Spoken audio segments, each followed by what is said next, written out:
इन्होंने शंकाओं की नदी में बह रहे असंख्य भव्य जीवों को समाधान की नौका देकर के तारा है। ऐसे पूज्य गुरुदेव के चरणों में अपन प्रथम ऑनलाइन संख्या के माध्यम से महाराज श्री आपके चरणों में वंदन करते निवेदन कर रहे हैं। इंदौर से महक जैन नमोस्तु निवेदित करती हुई कह रहे महाराज जी, गुरुवर आज की पीढ़ी और हमारे जैन समाज से दोनों से जुड़ी हुई एक शंका है जिसे आपके सामने रखना चाह रहे हैं महाराज श्री। यदि कोई किसी व्यक्ति को पसंद करता है तो उसके विवाह के पहले उसकी क्या मर्यादा होनी चाहिए? उस संबंध में देखा गया है कि आज की पीढ़ी सिर्फ शारीरिक सुख के आवेश में आकर के अपने विवेक को खो बैठती है। तो मेरा सवाल यह है कि हम किस तरह पूरे होश से अपने रिश्ते को शारीरिक नहीं बल्कि मानसिक व आध्यात्मिक रूप से सहेज करके रख सकते हैं? इसका आध्यात्मिक रूप से क्या महत्व है? आज की जनरेशन ऐसे ब्रह्मचर्य को कैसे अपनाए? क्योंकि कहा गया है कि जल्दबाजी किसी भी कार्य की हानिकारक होती है। क्या हमारे जैन धर्म में श्रावक के इस अवस्था के लिए कोई आचरण लिखा है महाराज श्री? कृपया आपका मार्गदर्शन दें। देखो, मैं एक ही पंक्ति में बात कहूँगा, वो है मर्यादा। व्यक्ति को अपनी मर्यादा सुरक्षित रखनी चाहिए। जो मर्यादाओं के भीतर रहते हैं उनके जीवन में पवित्रता बनी रहती है, और मर्यादाओं का उल्लंघन कर देने से मामला बिगड़ जाता है। किसी भी तरह के संबंध जब तक पानी ग्रहण संस्कार न हो जाए तब तक विधेय नहीं है, नहीं होना चाहिए। हमें अपने सारे संबंधों को मर्यादाओं की सीमा में ही सीमित रखना चाहिए। आगे महेंद्र जैन पत्रकार इंदौर से नमोस्तु निवेदित करते हुए कह रहे हैं, गुरुदेव कहा जाता है कि पाप करने से मनुष्य नरक और त्रियंच गति में जाता है और पुण्य करने से देवगति में जाता है। तो महाराज जी फिर प्रश्न यह उठता है कि पुण्य व पाप करने वाला मनुष्य किस गति में जाएगा? जैसी बैलेंस शीट हो जाए। निर्मल जी वेगानी कोलकाता से हमारे बीच में जो कि सूत्रधार के रूप में जुड़े हैं, वो प्रश्न के लिए यहाँ पर तैयार रहेंगे। श्रुति जैन कहना चाह रही महाराज श्री, जिंदगी साइकिल चलाने के जैसे है, बैलेंस बनाए रखने के लिए आपको चलते रहना होता है, तो हम अपने जीवन में बैलेंस कैसे बनाएं? कृपया समाधान करें। कहीं रुको मत, अवरोध मत आने दो। अपने लक्ष्य को अपने सामने रख करके चलो और जीवन को सकारात्मक दिशा देते रहो। निर्मल कुमार जी वेगानी सूत्रधार के रूप में, और वहीं तैयार रहेंगे लालचंद जी जैन वासी बूंदी से। गुरुदेव के चरणों में त्रिबार नमस्तु नमस्तु नमस्तु। गुरुदेव, आपसे बराबर मैं प्रभावित हुआ हूँ और प्रवचन को बड़े लगन से सुनता रहा हूँ, लेकिन मेरी एक शंका है कि पारिवारिक, व्यावहारिक और सामाजिक रूप से कभी कभी आपस में, परिवार में और समाज में वैमनस्य हो जाता है। उत्तम क्षमा और संवत्सरी के पर्व पर क्षमा याचना के बावजूद भी वह वैमनस्य पूर्ण रूप से शून्य नहीं हो पाता। इसका समाधान कैसे? कृपया देखिए, हम सबकी बड़ी दुर्बलता है कि हम लोग धर्म को सुनते हैं, समझते हैं, पर स्वीकार नहीं पाते। जिस दिन हम हृदय से धर्म को स्वीकारने लगेंगे, हमारे परिणामों में स्वाभाविक निर्मलता घटित होगी। वो निर्मलता उत्तरोत्तर बढ़नी चाहिए। वाणी की क्षमा मन को शुद्ध नहीं बनाती, पर वही क्षमा जब हम अपने अंतर मन से घटित करते हैं तो मन निर्मल हो जाता है। तो हमें चाहिए कि हम अपने मन को अपने अंतर मल से साफ कर दें। अपने जीवन के अनुभव को देखिए। जीवन में निश्चित ऐसे अनुभव होंगे कि किसी व्यक्ति के साथ आपकी कभी बड़ी खटपट हुई हो, कटुता हुई हो, लेकिन जिस दिन आपने उसे मन से क्षमा कर दिया, सारी खटपट खत्म हो जाता है, मन साफ हो जाता है। तो लोग चूंकि अपने आग्रहों को नहीं छोड़ते, कोई भी कार्य एक रस्म की भांति करेंगे तो महज रस्म बनकर रह जाएगी, और यदि हम हृदय से भर करके करेंगे तो वो हमारे जीवन की अनमोल निधि बन जाएगी। हम लोग हर वर्ष क्षमावानी या संवत्सरी मनाते हैं, पर वो एक फंक्शन है। अंतर मन से क्षमावानी होनी चाहिए, चाहे वो सामाजिक हो, पारिवारिक हो या अन्य किसी क्षेत्र से संबद्ध हो। अंतस्पर्शी क्षमा जीवन में आमूल चूल बदलाव घटित करती है। मैंने अपनी उपस्थिति में भी कई लोगों की क्षमावानी कराई। ऐसे ऐसे लोगों की जो दोनों आपस में सगे संबंधी थे और 15-15 वर्षों से एक दूसरे से बात करना पसंद नहीं करते थे, सगे भाइयों की। अब वो चूँकि जब उनका हृदय उद्वेलित होता है, मन साफ होता है, तब काम होता है। पर जिनके हृदय में पूर्वाग्रह बैठा हुआ है, उनसे कोई आशा नहीं रखी जा सकती। गुरुदेव, एक छोटी सी जिज्ञासा हो रही है, छोटा सा प्रश्न है। बोलिए बोलिए। गुरुदेव, हम साधारणतः देखते हैं प्रार्थना, स्तुति, मंत्र, श्लोक, सूत्र, भजन, कीर्तन, इसके में क्या शब्दों से कोई फर्क पड़ता है या एक ही है सब? प्रार्थना, स्तुति, मंत्र, श्लोक, भजन, कीर्तन, ये सब हमारे उपासना के आधार है। लेकिन यदि गहराई से देखें तो इनके प्रभाव में भी अंतर है। प्रार्थना अपने हृदय के उद्गार की बात है। वो प्रार्थना किसी रूप में भी हो सकती है। दो दृष्टियों से लोग प्रार्थना करते हैं। प्रथम दृष्टि, अपने किसी मनोकामना को पूर्ण करने के लिए, और दूसरी स्वयं को स्वस्थ, सशक्त और सकारात्मक बनाने के लिए। लोक की मंगल कामना भी हो या व्यक्तिगत जीवन के लिए कोई भावना हो, दोनों से प्रार्थना जुड़ी होती। जब हम स्तुति करते हैं तो स्तुति का मतलब है पूज्य पुरुषों के गुणों का बखान करना। वो हम लोग अक्सर किया करते हैं, तो वो स्तुति है। मुझसे पूछो तो निष्कांक्ष प्रार्थना स्तुति से भी श्रेष्ठ है।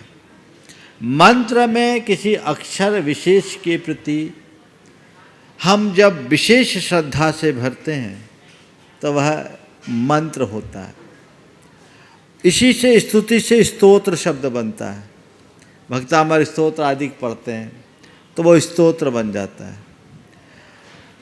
तो प्रार्थना, स्तुति, मंत्र जाप, भजन कीर्तन। भजन कीर्तन एक प्रकार के स्तवन का ही रूप है। पर इन सब में तुलनात्मक रूप से यदि कहें तो हम कह सकते हैं कि सबसे उत्तम जाप, मंत्र जाप। नमस्ते गुरुदेव, नमस्ते। हाँ, चलिए। लालचंद जी जैन वासी बूंदी से, और इसी के बाद तैयार रहेंगे मणि जी जैन पन्ना से, गुणायतन ट्रस्टी। त्रय बार नमोस्तु नमोस्तु नमोस्तु। गुरुदेव, मुनिराजों के उपदेश में कभी कभी पूर्व में किए हुए शुभ अशुभ कर्मों का लेखा जोखा सर्वोपरि माना जाता है। कभी कभी प्रसंगवश पुरुषार्थ से कर्मों की निर्जरा कर वीर से महावीर और आत्मा से परमात्मा बनना बताया जाता है। गुरुवर, मेरी शंका ये है कि इन दोनों में किसका महत्व ज़्यादा है? गुरुदेव, आपके सवाल का, इसी आशय का सवाल कल भी मेरे पास आया था और कल मैंने इस पर विस्तार से उत्तर दिया। आज पुनः इसकी पुनरावृत्ति करना मैं नहीं चाहूँगा, पर मैं इतना कहूँगा कि हमारा जो भी जीवन क्रम है वह कोरे हमारे कर्मों पर ही निर्भर नहीं करता और हमारे पुरुषार्थ पर भी निर्भर नहीं करता। एक कार्य की निष्पत्ति में अनेक कार्य होते हैं, उन सबका समायोजन होने पर ही कार्य पूरा होता। कल मैंने इसका उत्तर दिया, आप उसे सुन लीजिए। चलिए। नमस्ते गुरुदेव। मणि जी यहाँ नहीं पहुँचे, चलिए नीलू भाभी जबलपुर से, और इसी के बाद तैयार रहेंगे बीना काला गया से। गुरुद्वय के चरणों में शत शत नमोस्तु। हे गुरुवर, पहले मैं ग्रुप का थोड़ा सा प्रश्न रखती हूँ, फिर अपना रखती हूँ। ग्रुप में एक प्रश्न आया गुरुदेव, उन्होंने पूछा कि जो आज बहुएं आ रही हैं और वो बेटी बनना चाहती हैं, तो उन्होंने पूछा कि बहू किन अर्थों में बेटी है? क्या मनमानी दिनचर्या, मनमानी जीवन शैली, अंग ललचते कपड़े ऐसे वस्त्र पहनने से क्या वो बेटियां बन जाती, अथवा बेटी आई तो माँ की जननी जैसी बेटी बनना चाहिए, उसके लिए क्या किया जाए? मैं तो आपसे कहूँगा बहू को बहू रहना चाहिए, बेटी बनना ही नहीं चाहिए। हाँ, बेटी से कौन संबंध रखेगा? अरे बहू लाए हो, बहू का स्थान बहू जैसा है, बेटी का स्थान बेटी जैसा है। हाँ, पर इतना कहूँगा, जो प्यार तुम अपनी बेटी को देते हो वही प्यार अपनी बहू को देना चाहिए। और बहू को चाहिए कि जैसा मान वो अपनी माँ का रखती है वैसा ही मान अपनी सास का रखे, समाधान हो जाए।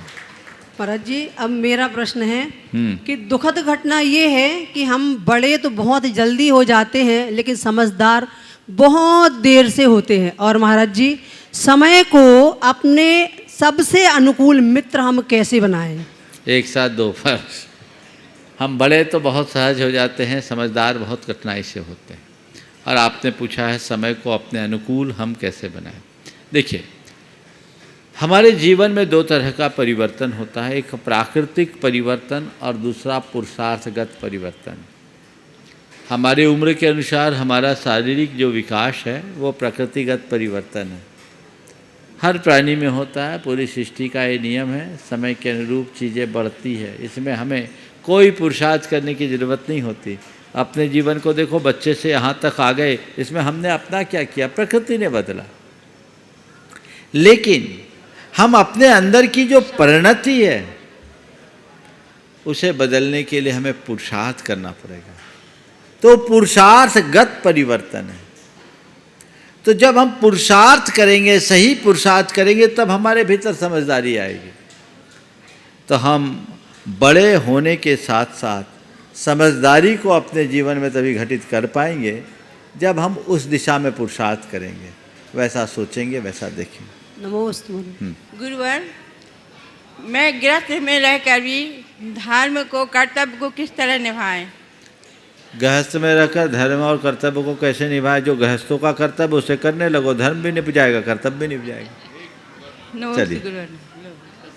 लीजिए नमस्ते। बीना जी काला गया से, और इसी के बाद निवेदन करूंगा अनुप्रिया सिंघई दमोह से।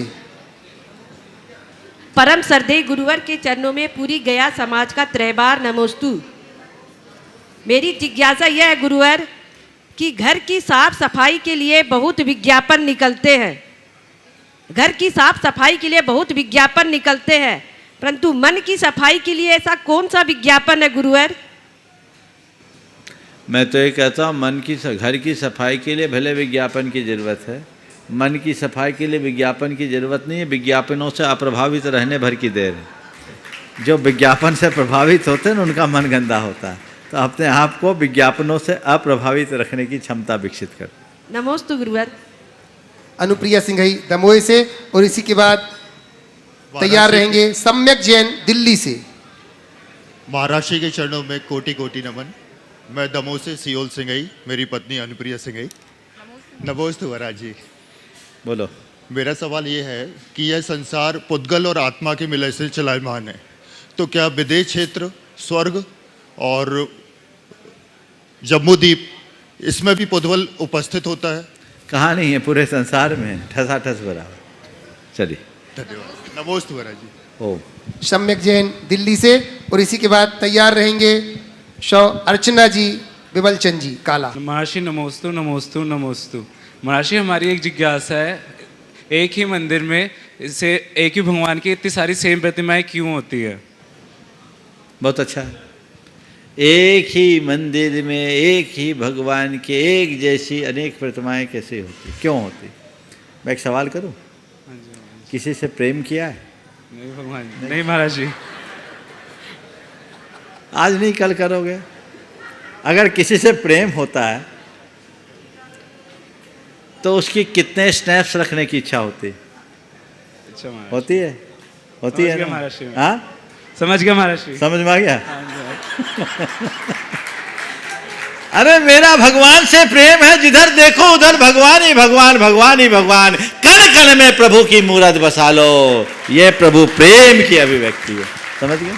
महाराज जी हमारी एक और छोटी सी जिज्ञासा हो रहा हाँ, है। पूछो। अगर गलती से हमें किसी जीव को कोई तड़पा दे या उसको कुछ हो जाए तो उसके पश्चाताप के लिए हम क्या करें? सबसे पहले अपनी निंदा ग्रहण करना चाहिए, कम से कम 9 बार नमोकार मंत्र पढ़ना चाहिए, और अगर पंचेंद्रिय जीव है तो गुरुओं से प्रायश्चित लेना चाहिए, नहीं तो भगवान के समक्ष जाकर क्षमा याचना करना चाहिए। नमोस्तु महाराज। हो गया? चलिए एक का ही। अर्चना विमल चंद जी, और इसी के बाद तैयार रहेंगे सुषमा जैन करनाल से। गुरुदेव के चरणों में नमस्तु नमस्तु नमस्तु। मेरा प्रश्न है गुरुदेव, एक बच्चा जब कोई अच्छा काम करता है तो पिता का नाम लिया जाता है, और जब कोई गलती होती है तो माँ का नाम लिया जाता है, ऐसा क्यों? एक बच्चा कोई अच्छा काम करता है तो पिता का नाम लिया जाता है, और गलत काम करता है तो माँ का नाम लिया जाता है, ऐसा क्यों? देखो, इसके पीछे एक तर्क है और एक भावना है। पहले मैं तर्क की बात कर लेता हूँ, बाद में भावना। पेड़ लगाते हैं, कैसे उगता है? जब बीज बोया जाता है तब, है ना? बीज बोते तो अकेले बीज से पेड़ उगता है क्या? कब होता है? जब वो मिट्टी में जाता है, मिट्टी में समाता है, मिट्टी से उसको सारा प्रश्रय मिलता है, खाद पानी होता है, तब पेड़ बड़ा होता है। तो पेड़ को जन्म देने में बीज के साथ साथ मिट्टी का रोल है कि नहीं? बड़ा रोल किसका है? मिट्टी का कि बीज का? मिट्टी का। लेकिन पेड़ किसका कहलाता है? मिट्टी का कि बीज का? आम का बीज बोने के बाद जो पेड़ उगता है उसे आम का पेड़ कहा जाता है कि धरती का पेड़? समझ गए? बात समझ में आई? तो मां संतान को जन्म देती है, 9 महीने अपने पेट में रखती है, पर बीज कौन डालता है? पिता। इसलिए पेड़ किसका कहलाता है? पिता। तो फलेगा तो नाम किसका होगा? पिता का। पर पेड़ ढंग से नहीं उगा तो दोष किसको दिया जाता है? मिट्टी खराब। समझ गए ना? जोर से तो बजाओ।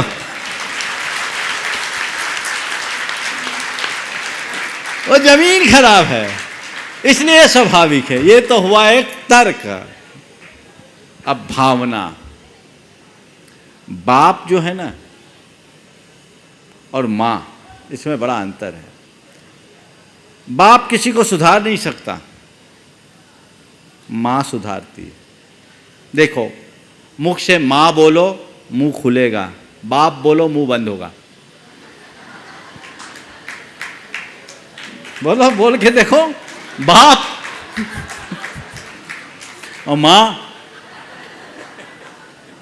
तो मनुष्य का जीवन मां से ही खुलता है, मां से ही खिलता है। बाप तो मुंह बंद कर देता है। इसलिए अगर बिगाड़ हो रहा है तो मां की तरफ आया देता है, सुधारेगी तो यही सुधारेगा, बाप तो लट्ठे दिखाएगा। ये अंतर है। चलिए, सुषमा जी जैन करनाल से, और तैयार रहेंगे जो आज निर्वाण निधि के रूप में जुड़ी हैं श्रीमती सीमा जी पूरे परिवार के साथ। तालियां तुमने ठीक से नहीं बजाई बंधुओं। ऐसा हाजिर जवाब मुझे नहीं लगता कि विश्व में कहीं और मिलेगा बंधुओं। नमस्ते गुरुवर। गुरुवर, मेरा एक प्रश्न है। तरक्की इतनी हुई कि हजारों किलोमीटर दूर बैठे लोगों को देख और सुन सकते हैं, लेकिन पास बैठे अपनों को ना तकलीफ दिखाई देती है ना महसूस होती है, ऐसा क्यों?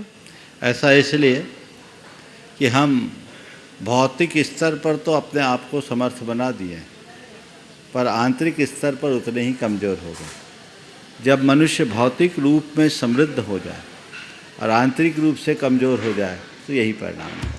नमस्ते गुरुवर। महाराज श्री, हम अपने 16 की रोटी बनाते हैं, फिर हमारी बहू चप्पल पहन के आ जाती है, इसका क्या उपाय है महाराज जी? नमस्ते।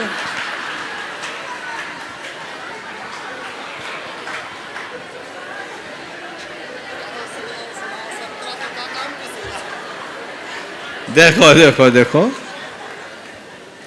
हंसने की बात नहीं है, पर पहले तो मैं माता को कहूँगा 16 करो 17 मत सुनाओ।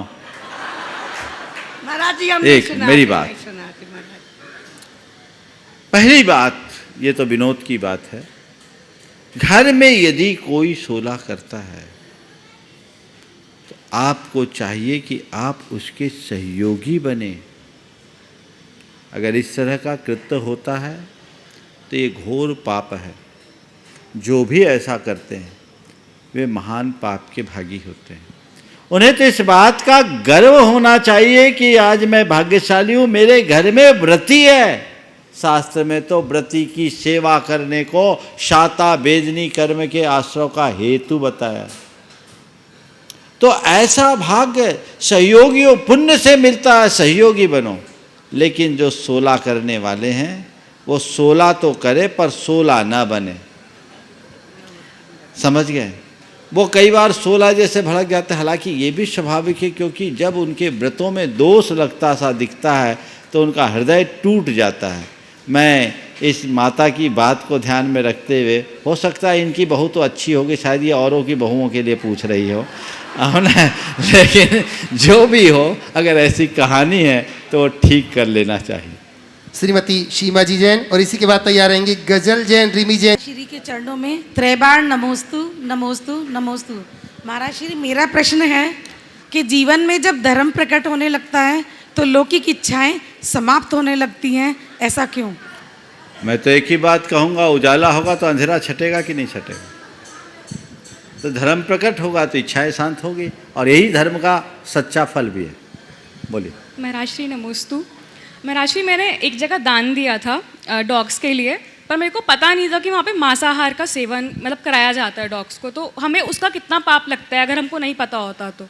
अब कर दिया सो कर दिया, आगे समझ कर करना। चलो। गजल जैन और फिर रिमी जैन, जयसी नगर से। नमोस्तु महाराज जी। महाराज जी, मेरी शंका ये है कि मैं भोपाल में हॉस्टल में रहती हूँ, तो उसमें जैन लड़कियाँ भी रहती हैं और अदर कास्ट भी रहती हैं। तो महाराज जी, अदर कास्ट लड़कियों के घर में अशुद्ध वस्तुओं का सेवन होता है, लेकिन महाराज जी उनकी जैन धर्म के प्रति बहुत रुचि है कि जैन धर्म क्या होता है, जैन साधु क्या होता है, मुझे जैन जिनालय देखना है। तो गुरुजी, हम उनको जैन मंदिर ले जा सकते हैं और गंदू तक लगा सकते हैं क्या? हाँ, ले जाओ, बस बोलो कि जिस दिन घर कम से कम जैन मंदिर जाओ उस दिन शुद्ध रहो। हो सकता है मंदिर के दर्शन करके उनकी भावना शुद्ध हो जाए और वो सुधर जाए। चलिए। नमोस्तु महाराज जी। महाराज जी कहते हैं शूद्र वस्त्र पहन के ही अपन को शास्त्र स्वाध्याय करना चाहिए, लेकिन महाराज जी आज की पीढ़ी हम जैसे लोग शुद्ध वस्त्र पहन के मंदिर जी नहीं जाते, तो क्या महाराज जी हम लोग शास्त्र स्वाध्याय से वंचित रहेंगे? तो क्या करना चाहिए? कुछ नहीं करना चाहिए, थोड़े वस्त्रों की शुद्धि का ध्यान रख लेना चाहिए, काम हो जाएगा। जितनी आप जिस चीज़ की मर्यादा का जितना पालन करोगे उतना असर होगा। खुद अनुभव करो, जब आप शुद्ध वस्त्र पहनते हो तब की मनोदशा में और सामान्य वस्त्रों में रहते हो तब की मनोदशा क्या एक सी होती है? थोड़ा सा आलस छोड़ दो, कितना बड़ा परिवर्तन आएगा। हम हर जगह जाते हैं जहाँ ड्रेस कोड का नियम होता है, हम ड्रेस कोड पालन करते हैं कि नहीं करते? बोलो। जहाँ ड्रेस कोड बना होता है उसको हम पालन करते हैं कि नहीं करते हैं? तो क्या हम मंदिर के लिए इतना नहीं कर सकते कि शुद्ध वस्त्र में जाए, उसका ड्रेस कोड हो? माने हमारे लिए मंदिर इतना कॉमन प्लेस है कि चाहे जैसे चाहे जब चाहे जो चले जाए? नहीं, हमारी प्राथमिकताएं बदलनी चाहिए और मंदिर में मंदिर की भांति जाना चाहिए। ओम।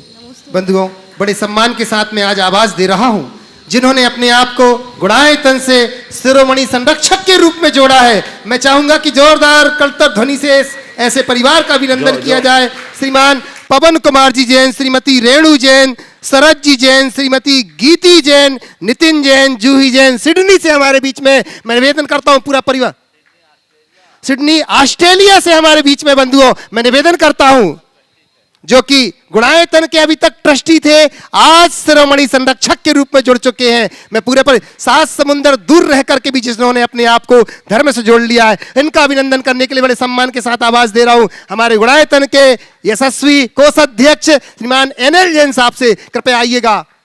और साथ ही साथ हमारे गुणायतन CEO श्रीमान सुभाष जी से निवेदन करता हूं, पूनम जी से कि आइएगा, इनका अभिनंदन करेंगे। अभिनंदन करने के लिए मैं राजरानी जी से निवेदन करता हूं कि कृपया यहां पर उपस्थित हैं, आप भी आइएगा। और सरिता जी से निवेदन करता हूं इनका अभिनंदन करने के लिए यहां पर उपस्थित रहें। जोरदार तालियों के साथ अभिनंदन करते हैं बंधुओं।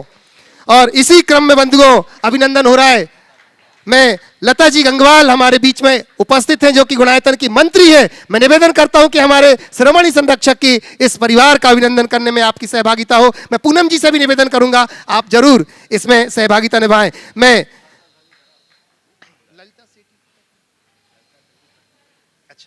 मैं अब इसी के साथ आवाज दे रहा हूं बंधुओं, जो कि आज तक हमारे गुणायतन से निर्माण नायक के रूप में जुड़े हुए थे, आज संस्थापक सदस्य ट्रस्टी के रूप में जो जुड़ चुके हैं, ऐसे परिवार को बड़े सम्मान के साथ आवाज दे रहा हूं। स्वर्गीय जीवनधर जी प्रेमचंद जी दोषी जी की स्मृति में 100 श्रीमती राजश्री दोषी, श्री मिलिंद जी जीवनधर दोषी, राजुली मिलिंद जी दोषी, शेखर जी जीवनधर दोषी, सुप्रिया शेखर जी दोषी, मंगेश जीवनधर जी दोषी, योगिता मंगेश जी दोषी, डॉक्टर सागर जी जीवनधर दोषी और डॉक्टर अनुजा सागर जी दोषी एवं दोषी परिवार इंदापुर पुणे से हमारे बीच में है। मैं निवेदन करता हूं पूरे परिवार से कि कृपया मंच के निकट आप आएं और इनका अभिनंदन करने के लिए हमारा गुणायतन परिवार उन्हें आवाज दे रहा है। निवेदन करता हूं अगर वो यहां उपस्थित हैं तो कृपया आए। चलिए जोरदार तालियां बजा करके हम उनका अभिनंदन करते हैं। और अगले प्रश्नकर्ता के रूप में मैं निवेदन करूंगा, हमारा सिडनी वाला ऑस्ट्रेलिया से परिवार यहां पर उपस्थित है, इस परिवार से वो अपने यहां पर जिज्ञासा रखेंगे और इसी के साथ तैयार रहेंगे। निवेदन करूंगा ललिता जी सेठी कोलकाता गुणायतन ट्रस्टी, अगले प्रश्न के रूप में आप अपना प्रश्न रख रहे हैं। निवेदन कर रहा हूं मैं हमारे पवन जी, श्रीमती रेणु जी, शरद जी, श्रीमती गीता जी, नितिन जी, जूही जी, सिडनी वाले परिवार से। जी हाँ, बोलिए। नमोस्तु नमोस्तु नमोस्तु महाराज श्री। हम सिडनी से हैं और अभी हमारा सिडनी में एक छोटा सा मंदिर है। हमारी कमेटी का मन बना है कि मंदिर को बड़ा बनाया जाए, अपनी ज़मीन लेके अच्छे बड़े स्तर पे बनाया जाए, धर्म की प्रभावना बढ़े। तो एक तो आपसे आशीर्वाद चाहिए उसके लिए, और दूसरा हम इस चीज़ को इस प्रयत्न को कैसे आगे बढ़ाएं, प्रयास को आगे कैसे बढ़ाएं, उसके तरफ अगर आप कुछ हमें बता सकें तो बहुत अच्छा रहेगा। बहुत बहुत आशीर्वाद है तुम्हें और तुम्हारे साथ पूरे सिडनी के लोगों को। मुझे बहुत प्रसन्नता है कि सिडनी में रह कर के भी इस प्रकार की धर्म परायणता है, और निश्चित तुम्हारे माता पिता जो खुद व्रती हैं उनके संस्कारों का सुफल है। मुझे तब बहुत अच्छा लगता है जब लोग 7 समंदर पार बसते हुए भी धर्म की अलख अपने हृदय में जगाए दिखते हैं। बहुत बहुत प्रसन्नता है, और इसके लिए मैं तुम्हारे साथ पूरे सिडनी के लोगों को, और भी लोग हैं सिडनी से, अनेक लोग हैं जो यहाँ से जुड़े हुए हैं, सभी को मैं आशीर्वाद देता हूँ। आप लोगों के हृदय में जो वहाँ एक मंदिर बनाने का भाव हुआ है, ये बहुत ही प्रशंसनीय और अनुकरणीय है। अभी तो शायद चैत्यालय है, लेकिन एक अलग भूखंड लेकर मंदिर बना रहे हैं।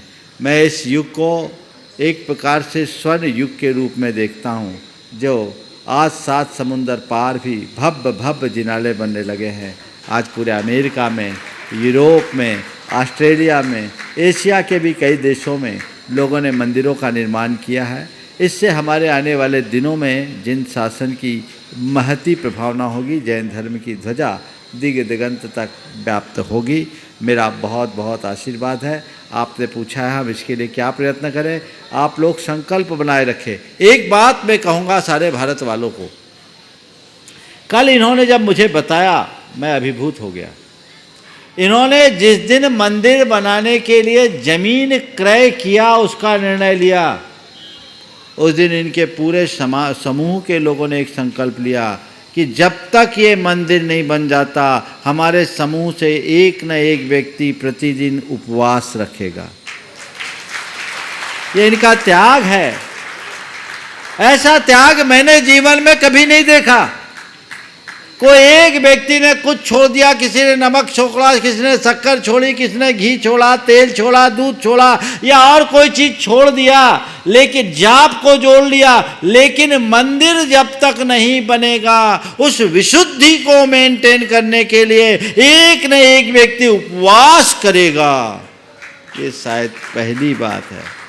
मैं तो समझता हूं जिस मंदिर के साथ ऐसी उत्तम भावना जुड़ी है, उस मंदिर का अतिशय होगा और सबके लिए प्रभावी बनेगा। मैं पुनः पूरे के पूरे संघ को आशीर्वाद देता हूँ। धन में भी पूरा एक भव्य मंदिर, उन्होंने भी भूखंड खरीद लिया बड़ा सारा, और वो उसमें विजय भाई की बड़ी भूमिका थी। वो मंदिर भी बहुत जल्दी बनने वाला है, बहुत सुंदर। सिंगापुर का तो महाराज श्री आपके आशीर्वाद से बन ही चुका है। और मैं बताऊं महाराज श्री जब यहाँ पर विधान करते हैं, सिंगापुर का सिद्ध चक्र विधान देख करके महाराज श्री दुबई से आनंद जी ने आपके चरणों में कोटिशा नमोस्तु निवेदित किया है और कह रहे हैं महाराज श्री इस बार की अष्टानिक पर्व में दुबई में सिद्ध चक्र विधान होगा। महाराज श्री आपका आशीर्वाद, मैं वहां पर उस विधान के लिए पहुंच रहा हूं, आपका आशीर्वाद चाह रहा हूं। नमोस्तु गुरुदेव आचार्य श्री विद्यासागर जी महाराज, गुरु के चरणों में नमोस्तु नमोस्तु त्रिबार।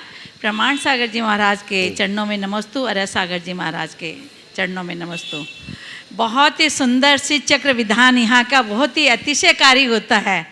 मैं पूरा में नहीं बैठ पाती हूँ, लेकिन जितना भी समय बैठती हूँ मन ऐसे रहता है कि ये जरूर ही सबको अटेंड करना चाहिए, क्योंकि इतना वैभवपूर्ण और गुरुओं के सानिध्य में जो अष्टांगिका में सिद्ध चक्र विधान संस्कृत में होता है, शायद ही कहीं और होता होगा।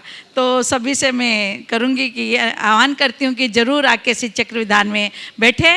गुरुवर मेरी बेटी आप जानते हैं सोनल जैन जायसवाल नागपुर से आई हुई है, और उसके मन में बहुत सारी चीज़ों के लिए जिज्ञासा थी जो कई दिनों से वो सोच रही थी, लेकिन आज उसको आपका सानिध्य मिला है और उस जिज्ञासा को शांत करना चाहती है। बोलो। गुरुवर के चरणों में नमोस्तु नमोस्तु नमोस्तु। गुरुवर आपका जो शंका समाधान का उत्तर होता है वो बहुत ही प्रैक्टिकल होता है, मतलब हर उम्र के लोगों के लिए वो बहुत लाभदायक होता है। और काफ़ी दिनों से मेरे मन में एक शंका थी और आज मेरा अहोभाग्य कि मैं यहाँ पहुँच के आपसे स्वयं पूछ पा रही हूँ। गुरुवर, हमारे जो सेंसेस हैं, इंद्रियां हैं, वो हमेशा बहिमुखी होती हैं और सुख प्राप्त करना चाहती है। जिन चीज़ों में उसको सुख मिलता है वो उसी में लीन होना चाहती है। तो हम किस तरह से अपनी इंद्रियों को बहिमुखी से अंतर्मुखी कर सकें और प्रत्याहार को हम प्राप्त कर सकें? एक बार गुरुदेव अमरकंटक में थे, मैं उनके चरणों में था। रामकृष्ण परमहंस मिशन के 40 सन्यासी गुरु चरणों में थे, काफ़ी तत्व चर्चा हो रही थी। उन्हीं में से एक ने गुरुदेव से सवाल किया, गुरुदेव इंद्रिय जय कैसे करें? गुरुदेव ने उन्हें जो उत्तर दिया वही उत्तर मैं आज आपके सवाल के संदर्भ में देना चाहूँगा। गुरुदेव ने कहा कुछ मत करो, इंद्रियों का काम इंद्रिय से करो। महाराज जी इंद्रिय का काम तो हम इंद्रिय से करते, बोले देख लो एक बार। इंद्रिय का काम इंद्रिय से नहीं करते, हम इंद्रिय के साथ मन जोड़ लेते हैं, मामला वहीं बिगड़ जाता है। आँख का काम है देखना, देखो पर ये अच्छा है बुरा है, सुंदर है असुंदर है, ये कौन बोलता है? कान का काम है सुनना, पर ये बहुत मधुर है और ये कटु है, ये कौन जोड़ता है? नाक का काम है गंध लेना, गंध लो, लेकिन ये सुगंध ये दुर्गंध ये विकल्प कौन ला रहा है? जिह्वा का काम है चखना, चखो, पर ये रसदार है नीरस, ये कौन बोलता है? तो बस इंद्री का काम इंद्री से करो, मन को मत जुड़ने दो। समझ गए? धन्यवाद। अपने आप इंद्री जय हो जाएगा। समझ गए? विषयेभ्यो परावृत्त स्थापनम स्वस गोल के उभयेषाम इंद्रियानाम यह सहदमः परिकीर्तित। यही इंद्रिय जय का श्रेष्ठतम उपाय। गुरुवर एक छोटा सा हाँ। प्रश्न है जो डे टू डे हम लोगों के घरों में होते हैं। छोटे छोटे बच्चे होते हैं, पोते पोतियाँ, चाहे बेटा बेटी जिनके भी हैं। कुछ बच्चे अंतर्मुखी होते हैं, कुछ बच्चे बाहरमुखी होते हैं। जब उनको कोई चीज़ पसंद नहीं आती तो कोई क्रोध के द्वारा उस चीज़ को प्रकट करता है और कोई रोक के प्रकट करता है। तो उनके इस द्वंद्व को कैसे मिटाया जाए, वो थोड़ा सा समाधान चाहिए। देखिए ये बहुत गहरी समस्या है, एक प्रकार की एक मानसिक विकृति है। बच्चों को जब भी ऐसी स्थिति हो तो हमें उन्हें शुरू से प्रशिक्षित करना चाहिए, उनके साथ उन्मुक्त व्यवहार करना चाहिए और बचपन में एक सावधानी रखनी चाहिए कि उनकी भावनाएं कुंठित ना हो। प्रायः जब छोटे उम्र में बच्चे होते हैं, साल 6 महीना 2 साल 4 साल के पहले तक, हम लोगों की प्रवृत्तियों से बच्चों की भावनाएं कुंठित होती हैं और वही कुंठा अलग अलग रूपों में प्रकट होती है जो कई बार मनोविकृति का भी कारण बन जाती है। तो उस समय भावनाओं का ख्याल। हमारे यहाँ शास्त्रों में लिखा है, नीतियाँ बनाई गई, लालिये चतुवर्षानी, 4 वर्ष तक बहुत लाड प्यार से बच्चे को रखो, क्योंकि उस समय उसका भावनात्मक विकास बहुत तेज गति से होता है। 8 वर्ष तक वो पल्लवित होता है, फिर धीरे धीरे विकसित होता है। तो ये जो जीवन का प्रारंभिक चरण है, उस समय पालन पोषण पर ध्यान दिया जाए तो ये समस्याएं कम होगी। पर ये तब होगा जब आप बच्चों के साथ समय बिताओ। आज सबसे बड़ी विडंबना है कि माँ के पास सबके लिए समय है, अपने जाए बच्चे के लिए नहीं। बच्चे माँ की गोद के लिए तरसने लगे हैं। बोलो मैं सही बोल रहा हूँ कि नहीं? तो ये चीजें होंगी तो ये समस्याएं तो आएगी। जिनके बच्चे आयाओं के भरोसे पलते हैं, उनका बुढ़ापा वृद्धाश्रम में ही कटेगा, लिख के रख लेना।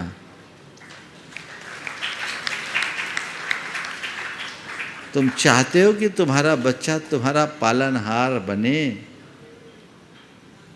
तो उसको अपने हृदय से लगा के रखो। तुम्हारे हृदय के स्पंदनों से उसके स्पंदन मिलना चाहिए,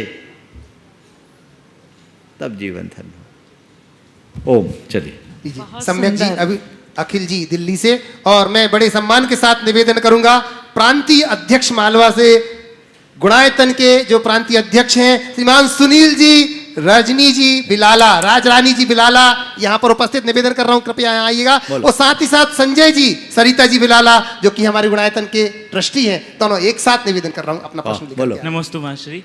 माश्री, जब शादी होती है किसी लड़के लड़की को, तो उसके बहुत घर वाले बहुत सारी फ़ोटोज़ या फिर उसे बोलते हैं अलग अलग लड़कियों से मिलने के लिए, तो इसमें किसी प्रकार का दोष या कोई ये धर्म की कितना अनुकूल है कि देखो, हम ये सवाल आज पहली बार किसी युवक ने पूछा। अगर हम शास्त्रों की संहिता की दृष्टि से बोले तो मैं कहूँगा ऐसा होना ही नहीं चाहिए।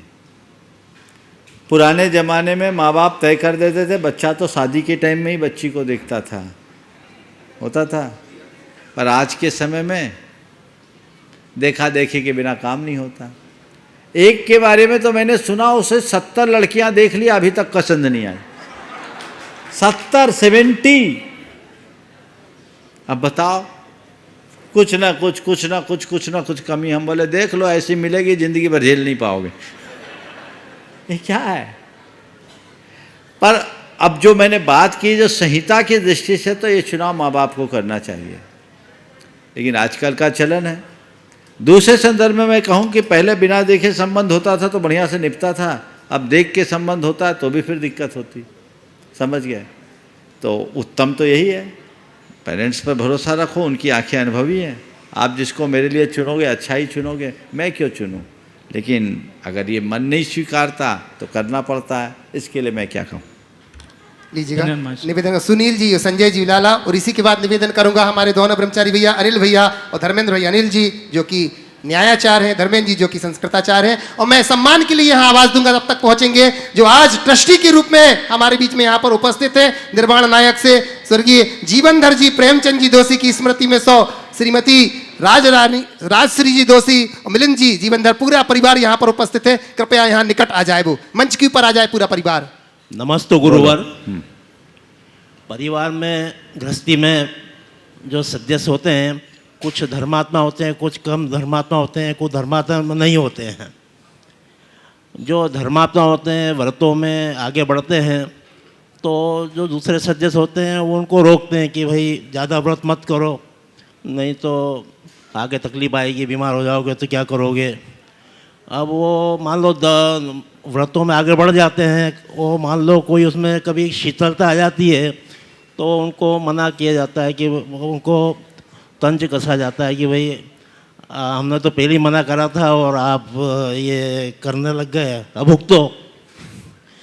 तो अब ये जो होते हैं धर्मात्मा या व्रतों में जो करते हैं, तो वो अपना समायोजन कैसे करें? बहुत अच्छा सवाल। जो धर्मात्मा उसको रोक टोक करते हैं, उनको कितना वो पाप पुण्य क्या लगता है? बहुत अच्छा सवाल किया। ऐसा अक्सर होता है। सबसे पहले तो मैं लोगों को सुझाव दूंगा कि अगर कोई व्यक्ति धर्म मार्ग में आगे चल रहा है तो तुम उसके लिए सहायक न बन पाओ तो कोई बात नहीं, कम से कम बाधक मत बनो, उसके अनुमोदक बनो, आलोचक नहीं।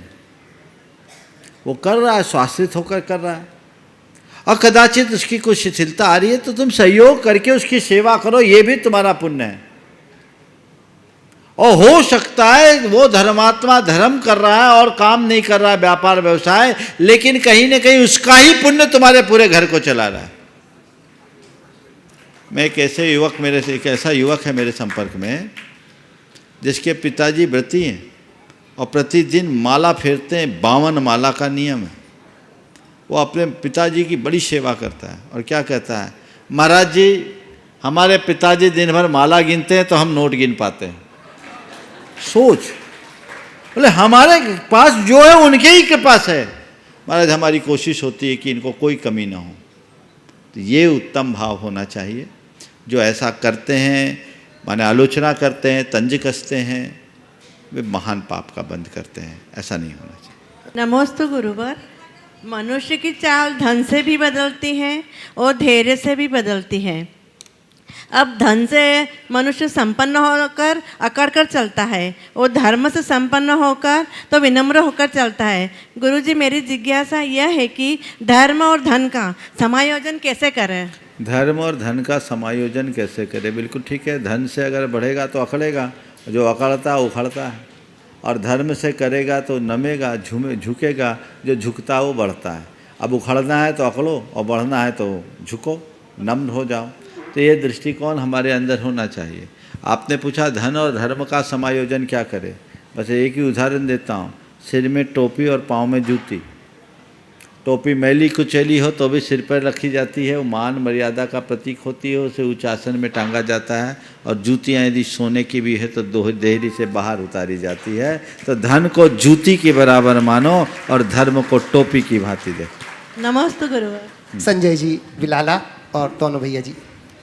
नमस्ते गुरुवर। गुरुवर, आपने प्रवचन में बताया था कि एक लक्ष्य निर्धारित करें और उसको आगे बढ़ के प्राप्त करने का प्रयास करें। एक शक्तिशाली सिंह भी अपने लक्ष्य की प्राप्ति करता है तो 2 कदम पीछे जाता है, फिर अपना लक्ष्य प्राप्त करता है। तो क्या हमें भी हमारा लक्ष्य प्राप्त करने के लिए पीछे मुड़कर देखना चाहिए या सिंहावलोकन करना चाहिए? सिंहावलोकन करना चाहिए, अपने पाँव के बल को भी देखना चाहिए और धीरे धीरे एक तरफ चल के एक बार लक्ष्य निर्धारण करते समय देख लो, फिर लक्ष्य को पाने के लिए कुछ भी मत देखो। बोलो। दोनों भैया से निवेदन करता हूं और मैं निवेदन कर रहा हूं ट्रस्टी से, हमारे जीवनधर जी प्रेमचंद जी दोषी परिवार शीघ्रता से आए और इनका अभिनंदन करने के लिए मैं संजय जी और सुनील जी बिलाला जी से निवेदन करता हूं कि हमारे नए ट्रस्टी का अभिनंदन करेंगे। सुनील जी आप ऊपर आ जाएं जल्दी से। चलिए, मैं दोनों भैया लोगों से निवेदन करूंगा अपना प्रश्न, और इसी के बाद तैयार रहेंगे राजकुमारी जैन, दोनों भैया जी, और इनके बाद अगर समय तो राजकुमारी जी कर्रापुर से फोटू चाची। जल्दी जल्दी जल्दी।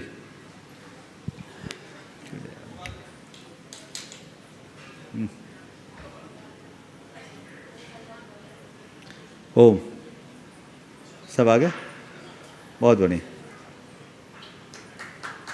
चलिए, बहुत बढ़िया। आइए, दोनों भैया लोगों से निवेदन। हाँ, अनिल भैया और धर्मेंद्र भैया। इनके परिवार से किसी का सवाल है क्या? हाँ, नहीं, चलो आइए। ताली बजाकर जोरदार इनका अभिनंदन करते बंधुओं। आज इन्होंने ट्रस्टी के रूप में अपने आप को निर्माण नायक से जोड़ लिया है। बोलो। पूज्य मुनिराज द्वय के चरणों में बारंबार नमस्तु। पूज्य श्री, मेरा प्रश्न है, जैन समाज के द्वारा भारतवर्ष में अनेक विद्यालय महाविद्यालय संचालित हैं। इन महाविद्यालयों में जैन धर्म के मूल सिद्धांतों का अध्ययन कैसे प्रारंभ किया जाए? इसमें विद्वानों की, ब्रह्मचारियों की और श्रावकों की क्या भूमिका हो सकती है? इस विषय में आपका भी मार्गदर्शन प्राप्त हो तो। देखिए, जैन धर्म के मूलभूत सिद्धांतों का अध्ययन हमें आधारभूत तरीके से कराना चाहिए। जो भी हमारे जैन धर्म के सिद्धांत है उसे ठीक तरीके से लोग अपनाएं और आज के हिसाब से इसे जो पाठ्यक्रम में है उसको प्रोत्साहित करने का प्रयास करना चाहिए। इसके लिए सबसे पहली ज़रूरत है समाज की मानसिकता या भाव दशा को बदलने की। जब तक समाज के लोगों की मानसिकता नहीं बदलती, भाव दशा में परिवर्तन नहीं आता, इधर रुझान नहीं बढ़ता, तब तक धर्म की शिक्षा लोग ग्रहण नहीं कर पाते। प्राय आजकल सब लोग अर्थकरी विद्या की तरफ लग गए हैं, तो जैन धर्म के अध्ययन अध्यापन के प्रति लोगों की रुचि कम हो गई। जबकि आज से 2 दिन पहले भी मैंने कहा था, विभिन्न विश्वविद्यालयों में जो पाठ्यक्रम चल रहा है उसमें लोग दाखिल हों ताकि जैन मान्यता बनी रहे। अभी मुझे मालूम पड़ा USA में, अमेरिका में 40 विश्वविद्यालयों में जैन धर्म का पाठ्यक्रम रखा गया है। हाँ जी जी। और उसमें अहिंसा और आहार विज्ञान को जोड़ा गया है। 40 विश्वविद्यालय, ये बहुत गौरव का विषय है। जैन धर्म के विषय में भारतवर्ष के लोगों को भी सोचना चाहिए। ब्रह्मचारी धर्मेंद्र भैया जी संस्कृताचार्य और सोनल जी जैन। विलक्षण प्रतिभा के धनी मुनिश्रेष्ठ के श्री चरणों में कोटि से नमोस्तु। साथ में विराजमान मुनिश्री के चरणों में नमोस्तु। महाराज श्री, अभी मेरी जिज्ञासा से जुड़े हुए कुछ 2 प्रश्न भी आए थे, सास बहू वाला, और एक युवा ने प्रश्न किया था। उसी प्रकार का प्रश्न है कि विवाह के बाद जो युवा पीढ़ी है, युवती वर्ग हो चाहे युवा वर्ग हो, उनके मानसिक विचलन के कारण परिवार में कलह, अशांति, संयुक्त परिवार का विघटन, तलाक, ऐसी आदि अनेक समस्याएं होती है। और वो समस्या, हम समाज में रहते हैं तो कई बार ऐसी समस्याएं सामने आती है। तो उस मानसिक विचलन का समाधान कैसे हो, उसमें श्रावकों की, विद्वानों की और हम जैसे व्रती लोगों की क्या भूमिका? देखिए, मानसिक विचलन का समाधान कैसे हो, बात की बात है। विचलन हो ही नहीं है कैसे, इसकी बात हमें करनी चाहिए और इसे प्रारंभिक तौर से ही हमें देखना चाहिए, तभी हम कुछ अच्छा कर पाएंगे। आज के इस सत्र को परम पूज्य गुरुदेव के चरणों में नमन अर्पित करते हुए